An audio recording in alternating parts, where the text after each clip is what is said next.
Cabinet की बैठक में महाराष्ट्र में जो बाढ़ की परिस्थिति तैयार हुई है, इसके ऊपर विस्तार से चर्चा हुई।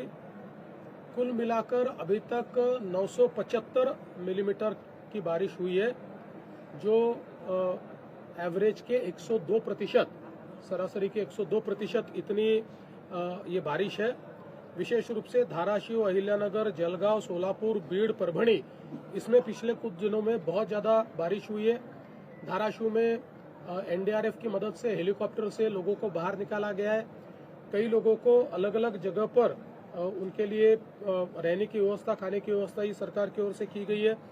करीब एनडीआरएफ और एसडीआरएफ के 17 डिवीजन इसके रेस्क्यू ऑपरेशन में काम कर रहे हैं।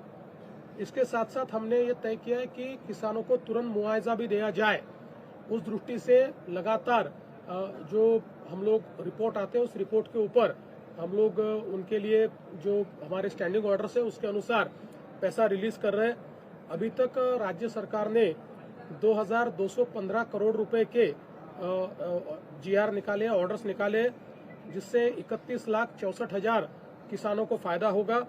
इनमें से 1829 करोड़ रुपए वितरित भी किया गया है, बचा हुआ भी 1-2 दिन में वितरित करेंगे।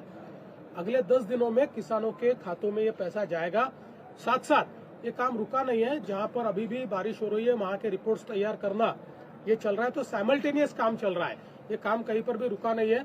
अगर एक तालुका का भी रिपोर्ट आता है तो उस एक तालुके को भी हम लोग मदद दे रहे हैं। हमने कहीं पर भी उसमें रुकने का काम नहीं किया है। अभी हमारे सारे जो मंत्री है ये कल वापस एक बार ये बाढ़ पीड़ित इलाके में जाएंगे। मैं स्वयं भी जाने वाला हूं, हमारे उप मुख्यमंत्री महोदय भी जाने वाले हैं।